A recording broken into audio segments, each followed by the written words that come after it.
Hello, everyone. Welcome to the Newsbrowse News broadcast. According to UPI, Spanish Prime Minister Pedro Sanchez has dismissed rumors that Spain might face suspension from NATO.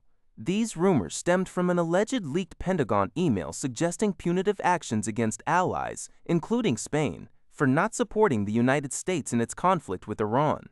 Sanchez, arriving in Cyprus for an EU leaders' meeting, stated he was not worried and affirmed Spain's full compliance with its collective defense treaty commitments, emphasizing cooperation within international law.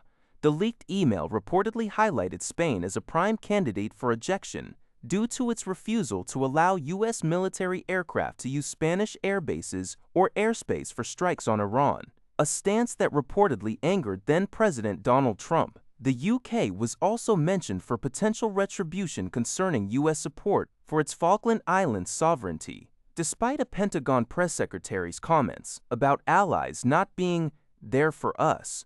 Italian Prime Minister Giorgia Meloni called for unity, and a German government spokesman dismissed any threat to Spain's NATO membership. The article notes that the 1949 NATO treaty contains no mechanism for expelling or suspending a member country.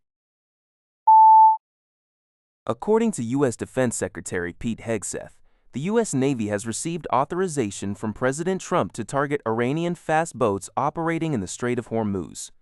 Hegseth drew a comparison between this directive and past U.S. military operations conducted in the Caribbean. The report from Al Jazeera highlights this significant development in the maritime security situation in a critical global waterway. The authorization indicates a potential escalation in tensions and a readiness by the U.S. to use force in response to specific actions by Iranian vessels in the strategically vital strait. The U.S. Justice Department's internal watchdog is initiating a comprehensive investigation into the department's compliance with a law mandating the release of all files connected to the late sex offender Jeffrey Epstein. Announced by Deputy Inspector General William M. Blyer's office, the probe aims to scrutinize the DOJ's procedures for identifying, redacting, and releasing these records. It will also examine the department's processes for addressing concerns that arose after the initial publication of the files. This investigation follows significant criticism regarding the handling of sensitive information within the released documents, as well as allegations that the DOJ may have prioritized protecting high-profile individuals over victims whose identities were meant to be shielded. The department had previously pledged transparency during a political campaign, but later wavered on this commitment, drawing increased pressure from lawmakers. The review comes amidst ongoing debate about the department's transparency and accountability in managing such sensitive disclosures. Global news. The AI revolution is rapidly reshaping American life, according to Fox Business.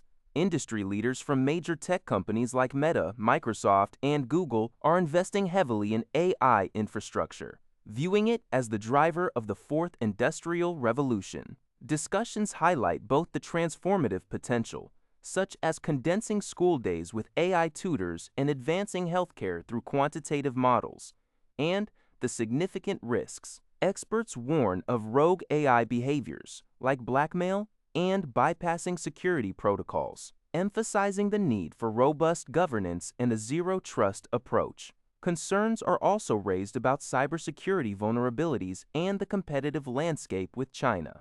Despite widespread fears of job displacement, data suggests that only a small percentage of current job postings require AI skills, with AI adoption potentially boosting traditional blue-collar roles. The article underscores the immense societal and economic shifts underway due to AI advancements. Al Jazeera reports that a United Kingdom government unit, the International Humanitarian Law Cell within the Foreign Commonwealth and Development Office, FCDO, responsible for documenting potential Israeli war crimes during its conflict in Gaza, has been shut down.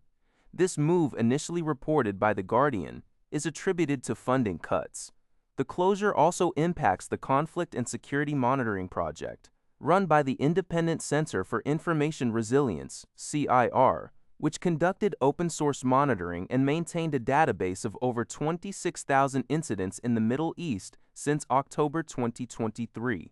An FCDO spokesperson informed Al Jazeera that this is part of an internal restructure and that the cell's work will be continued by a different team. The spokesperson also stated that the FCDO would retain access to CIR's funded research, noting that these reports were just one part of their broader assessment of international humanitarian law issues. The FCDO has been undergoing significant job and funding reductions, with plans to cut its workforce by up to 25%. That's all for this video. Thank you for watching. See you in the next video.